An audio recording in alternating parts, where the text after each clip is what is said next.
Alléluia, gloire à Dieu. Shalom, chers frères et sœurs dans le Seigneur. Nous bénissons le Seigneur pour le souffle de vie qu'il nous accorde en ce jour. Bienvenue à une minute de prière de ce vendredi 13 octobre 2023. Vendredi 13, les superstitieux vont penser que le vendredi 13 apporte malheur, mais pour nous les enfants des dieux, nous pensons que tous les jours ont été créés pour notre bien, pour notre bonheur. Il n'y a aucun jour qui ne soit un jour de malheur. Tout est purifié par Jésus-Christ notre Seigneur qui a versé son sang à Golgotha. Tu peux, là où tu es, déclarer que ce vendredi 13 est une journée de bénédiction pour moi et non de malédiction. Bienvenue à vous. Vous me suivez un peu partout dans le monde, dans tous les continents, dans tous les pays. Bientôt, une minute de prière chaque jour aussi en anglais. Et vous nous suivez donc sur TikTok, sur YouTube et il y a des liens qui sont partagés sur notre page Facebook de Restés Unis, sur notre compte Instagram, notre compte Twitter et partout. Le Seigneur m'a mis à cœur de partager avec vous ce passage aujourd'hui de 1 Corinthiens, chapitre 5, du 9e au 11e verset. Nous lisons au nom de notre Seigneur Jésus-Christ. « Je vous ai écrit dans ma lettre de ne pas avoir des relations avec les impudiques. » Non pas d'une manière absolue avec les impudiques de ce monde, ou avec les cupides et les ravisseurs, ou avec les idolâtres, autrement il vous faudrait sortir du monde. Maintenant, c'est là où nous allons plus nous arrêter. Maintenant, ce que je vous ai écrit, c'est de ne pas avoir des relations avec quelqu'un qui, se nommant frère, sœur, en Christ bien sûr, est impudique ou cupide, idolâtre, outrageux, ivrogne, ravisseur, de ne même pas manger avec un tel homme. Alléluia. Mes frères et sœurs dans le Seigneur, c'est une joie de partager cette parole avec vous.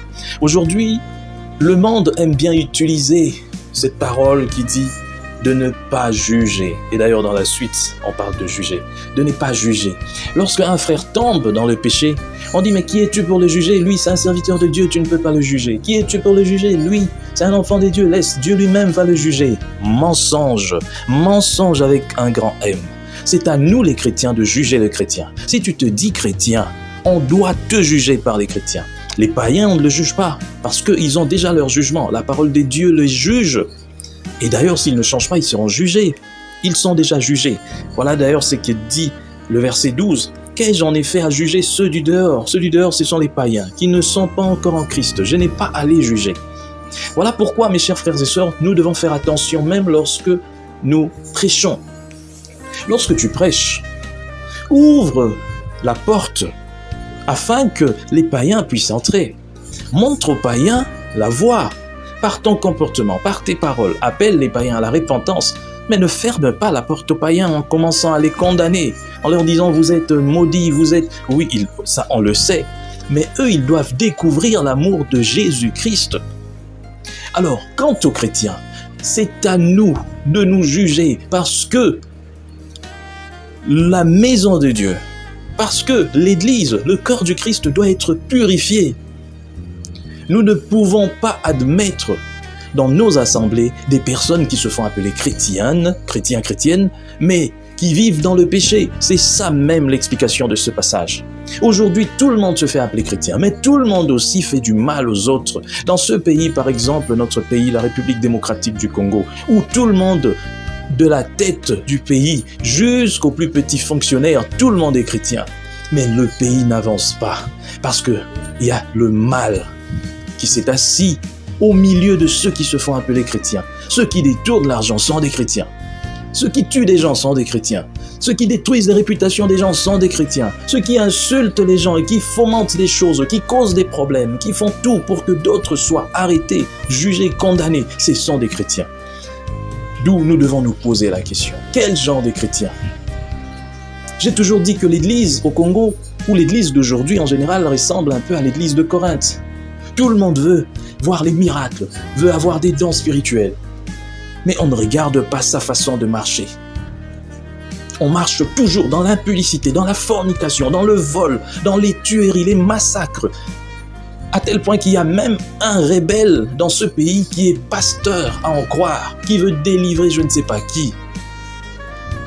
Et ça, ce sont des choses qui ne sont pas normales.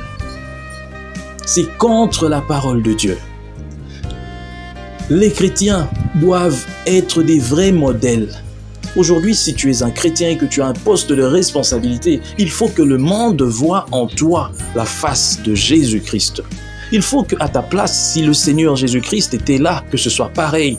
Mais qu'est-ce qu'on ne voit pas? L'égoïsme, c'est chez les chrétiens, toutes les mauvaises choses, à tel point qu'un pasteur peut avoir un immeuble de 20 étages pendant qu'il y a des gens dans son église qui n'ont même pas quelque part où mettre leur tête. Ça, ce n'est pas normal.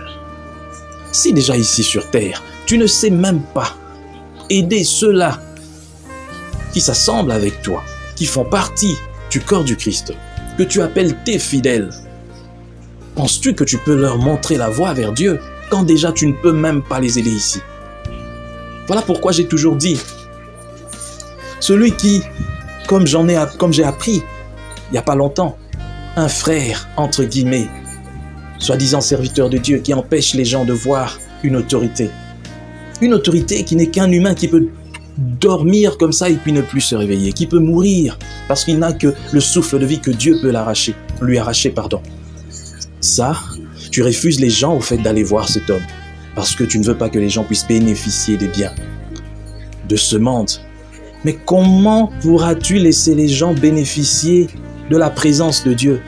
Parce que Dieu est plus grand, à l'infini, plus que cette personne, cette autorité. Ce n'est pas normal. Que le Seigneur puisse faire de telle sorte que son Église soit purifiée. Et la seule façon de purifier l'Église, c'est en prêchant la parole de Dieu avec vérité. Continuons de prêcher la parole de Dieu, de dénoncer le mal et n'arrêtons pas. Nous baissons nos têtes dans la prière. Seigneur, merci pour cette parole en ce vendredi béni. Nous venons à toi, Seigneur, ensemble avec ce peuple pour implorer, Seigneur, ô Éternel, ta grâce. Seigneur, de nous-mêmes, nous ne pourrons pas être sauvés. Regarde, nous sommes méchants, nous sommes mauvais.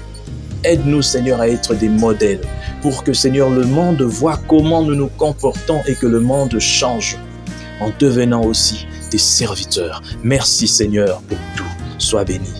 Au nom de Jésus, nous avons prié. Amen. Chers frères et sœurs, dans le Seigneur, vous avez l'occasion de servir Dieu avec votre temps, avec votre intelligence, mais aussi avec vos moyens. Soutenez, restez unis dans 1 minute de prière chaque jour. Écrivez-nous, envoyez vos dons ici. Que Dieu vous bénisse.